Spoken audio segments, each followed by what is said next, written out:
Bismillahirrahmanirrahim. Assalamualaikum warahmatullahi wabarakatuh. Innal hamdalillah nahmaduhu wa nasta'inuhu wa na'udzu billahi min syururi anfusina wa sayyiati a'malina. May yahdihillahu fala mudhillalah wa may yudlilhu fala hadiyalah. Asyhadu an la ilaha illallah wa asyhadu anna Muhammadan abduhu wa rasuluh la nabiyya ba'dah.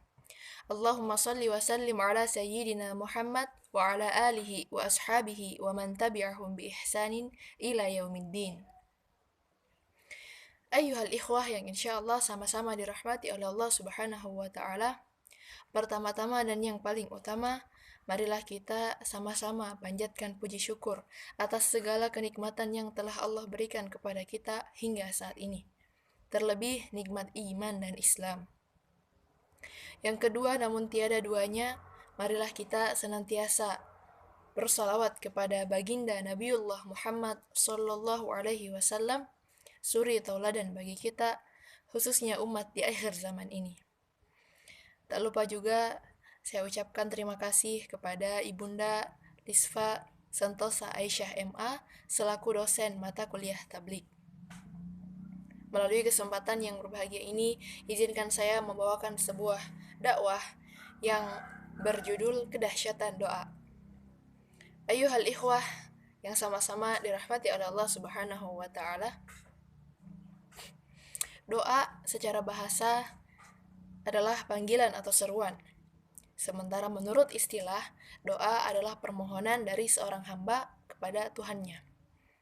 Berbicara mengenai doa, ada banyak sekali dalil yang membahas tentang doa ini dalam Al-Quran. Salah satunya dalam Quran surah Al-Mu'min ayat 60 yang berbunyi, A'udzu billahi minasyaitonir rajim, Bismillahirrahmanirrahim. Wa idz qala rabbukum ud'uni astajib lakum. Yang artinya, dan ketika Tuhanmu berkata, berdoalah kepadaku, niscaya aku perkenankan bagi kalian. Dalam ayat tersebut sangat jelas bahwa Allah telah memerintahkan kita untuk berdoa kepadanya. Kita yang berdoa, maka Allah yang kabulkan. Ikhwah sekalian, ketika kita ingin agar doa kita dikabulkan oleh Allah Subhanahu wa taala, maka ada beberapa hal yang harus diperhatikan ketika berdoa. Yang pertama ialah sebagaimana yang disebutkan dalam Quran surah Al-Baqarah ayat 186 yang berbunyi, A'udzu billahi minasyaitonir rajim, wa idza sa'alaka 'ibadi 'anni fa inni qarib ujibu da'watad da'i idza da'an falyastajibu li wal yu'minu bi la'allahum yarshudun. Yang artinya, dan apabila hambaku bertanya kepadamu Muhammad tentang aku, maka sesungguhnya aku dekat. Aku kabulkan doa-doa orang yang berdoa kepadaku apabila dia berdoa. Maka penuhilah perintahku dan beriman kepadaku, la'allahum yarshudun, agar mereka mendapat kebenaran. Jadi ayat di atas mengindikasikan bahwa ketika kita ingin agar doa kita diijabah oleh Allah Subhanahu wa taala, maka yang harus kita lakukan ialah memenuhi perintah-perintah Allah, termasuk perintahnya dalam melarang kita melakukan hal-hal yang dibenci oleh Allah Subhanahu wa taala. Maka kita jauhi itu. Kemudian falyu'minu bi, dan berimanlah kepadaku. Percaya kepada Allah Subhanahu wa taala. Disebutkan juga dalam hadis, Bismillahirrahmanirrahim, Ud'ullaha wa antum muqinun bil ijabah. Berdoalah kepada Allah dalam keadaan yakin bahwa doa itu akan diijabah oleh Allah Subhanahu wa taala. Jadi dua syarat, yaitu kita penuhi perintah-perintahnya Allah, termasuk perintahnya dalam menjauhi larangan-larangannya, serta beriman kepadanya dan percaya bahwa segala doa yang kita minta kepada Allah akan Allah ijabah. Kemudian yang kedua ialah menghadirkan hati dalam ketika berdoa. Artinya dalam berdoa kita harus serius dan menunjukkan kesungguhan kita bahwa kita betul-betul meminta kepada Allah Subhanahu wa taala. Sambungan hadis yang tadi, Ud'ullaha wa antum muqinun bil ijabah wa'lamu Dan ketahuilah annallaha, bahwa Allah la yastajibu, tidak menerima doa min qalbin ghafilin, dari hati yang lalai, lahin, lagi lengah. Dari hadis tersebut dapat dilihat bahwa Allah tidak akan menerima doa dari hati yang lalai, lagi lengah. Artinya apa? Ketika kita berdoa, maka yang berdoa bukan cuma mulutnya saja, tapi ikutkan hati, hadirkan hati dan pikiran. Dalam artian, maknai doa yang kita panjatkan itu, dan hadirkan kesungguhan dalam berdoa agar doa kita betul-betul diijabah oleh Allah Subhanahu wa taala. Kemudian yang ketiga ialah tidak tergesa-gesa dalam berdoa. Dalam sebuah hadis bahwa Rasulullah Shallallahu alaihi wasallam bersabda, akan diterima doa di antara kalian selama kalian tidak tergesa-gesa dalam berdoa. Kemudian sahabat bertanya, tergesa-gesa seperti apa itu ya Rasulullah? Kemudian Rasulullah menjawab, yaitu mereka yang mengatakan, aku telah berdoa, namun aku tidak melihat tanda-tanda doaku diijabah oleh Allah Subhanahu wa taala. Arti tergesa-gesa dalam penjelasan yang disampaikan Rasulullah adalah ketika kita mendesak atau meminta agar Allah menyegerakan doa tersebut diwujudkan, dikabulkan. Nah, itu yang tidak dibolehkan. Karena belum tentu doa yang kita panjatkan yang berupa harapan, keinginan, dan cita-cita, belum tentu itu adalah kebutuhan kita yang sesungguhnya. Bisa jadi ada kebutuhan lain yang sebenarnya lebih kita butuhkan, namun kita tidak sadari, kita tidak mengetahui, kita berada di luar kita tidak bisa tahu itu gitu, karena kita tidak berada di luar jangkauan itu, seperti itu. Dan Allah yang lebih tahu itu. Makanya bisa jadi doa yang kita kabulkan pada saat itu Allah belum ijabah karena bukan itu kebutuhan kita pada saat itu. Makanya jangan kita untuk tidak mendesak Allah untuk menyegerakan doa itu disegerakan, dikabulkan. Kemudian yang keempat ialah doa yang kita panjatkan itu tidak mengandung dosa dan pemutus silaturahmi. Sebagaimana dalam hadis, Bismillahirrahmanirrahim, ma min muslimin yad'una bida'watin laisa fiha ithmun wala qati'atu rahimin illa a'tahu Allahu biha ihda thalathin. Yang artinya, dan tidaklah seorang muslim yang berdoa dengan doa yang tidak terdapat ithmun dosa dan pemutus silaturahmi di dalamnya, kecuali Allah akan perkenankan baginya dengan satu dari 3 cara. Jadi hadis tersebut mengatakan bahwa tidak akan doa kita ini tidak diijabah begitu selama doa itu tidak mengandung dosa dan pemutus silaturahmi. Dan Allah pasti sudah jelas tidak akan mengabulkan doa yang semacam ini. Kemudian ayuhal ikhwah sekalian, yang perlu diketahui juga ialah Allah dalam mengabulkan doa itu ada 3 cara. Sebagaimana sambungan dari hadis yang saya bacakan tadi, yaitu ma min muslimin yad'una bida'watin laisa fiha ithmun wala qati'atu rahimin illa a'tahu Allahu biha ihda thalathin.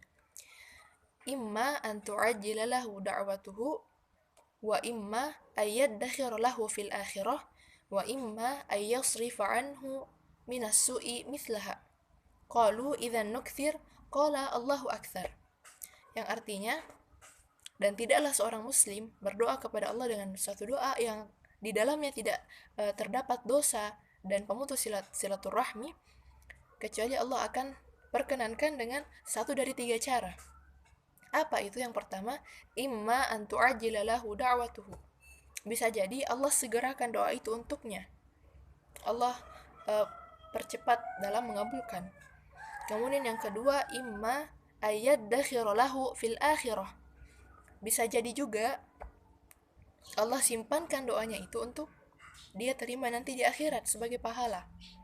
Kemudian yang ketiga, wa imma ayyasrifa anhu minas su'i mithlaha.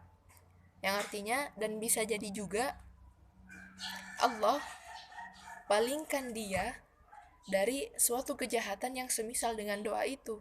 Jadi kita berdoa tapi Allah gantikan doa itu dengan cara Allah palingkan kita dari hal-hal yang tidak baik begitu, yang semisal atau yang nilainya itu sama dengan doa yang kita panjatkan, seperti itu. Jadi perlu diketahui teman-teman bahwa Allah punya 3 cara dalam mengabulkan doa.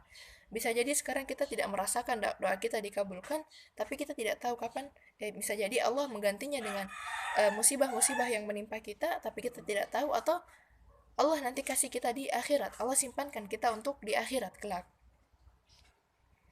Kemudian kedahsyatan doa teman-teman sekalian disebutkan dalam sebuah hadis, laisa syai'un akrama 'alallahi minad du'a, yang artinya tidak ada sesuatu yang lebih mulia, tidak ada sesuatu yang lebih berpengaruh di sisi Allah kecuali doa. Dan tidak ada yang dapat merubah takdir kecuali doa. Maka kita hidup di dunia ini pasti tentu ada takdirnya masing-masing.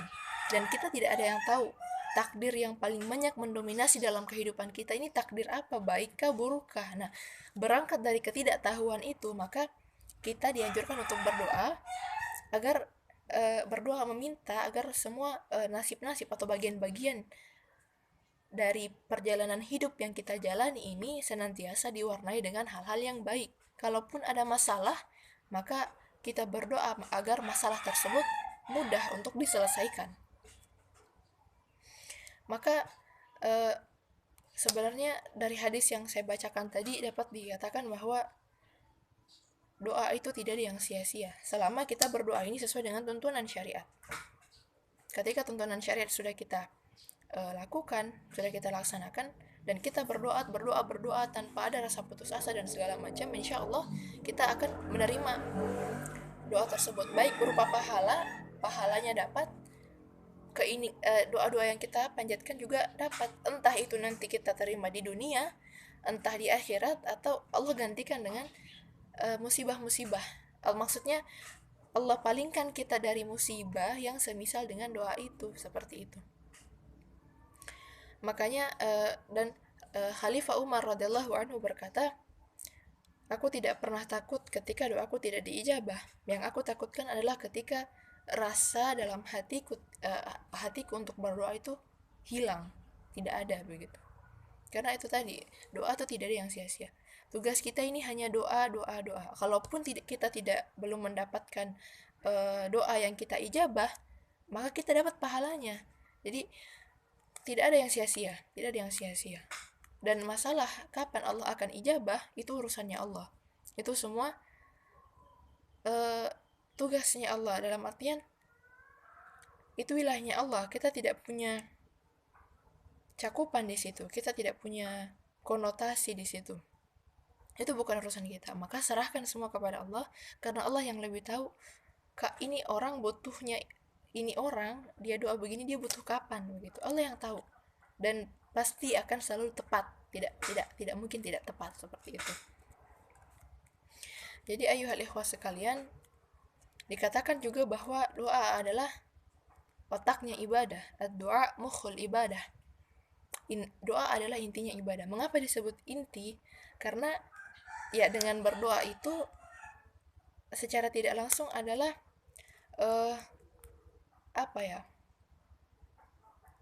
sebagai penjelas begitu, bahwa kita ini betul-betul meminta kepada Allah, kita menghambakan diri kepada Allah, dan kita menjadikan Allah sebagai satu-satunya tempat penolong. Kita menjadikan Allah Tuhan, kita menjadikan Allah sebagai tempat meminta kita, dan kita memang butuh kepada Allah. Sebagai sebagai bentuk bahwa memang kita betul-betul menghambakan diri begitu kepada Allah. Jadi dikatakan bahwa doa adalah mukhul ibadah atau inti ibadah. Ayuhal ikhwah sekalian, adapun kesimpulan dari apa yang saya sampaikan pada kali ini ialah jangan pernah memikirkan ayuhal ikhwah sekalian kapan doa kita akan diijabah. Selama doa kita yang kita minta itu sesuai dengan syariat-syariat yang sudah dituntunkan, maka insya Allah akan ijabah. Masalah kapan itu urusannya Allah. Dan kita yakin, yang harus kita lakukan adalah yakin bahwa itu akan diijabah, dan diijabahnya itu sesuai dengan kebutuhan kita pada saat itu, seperti itu.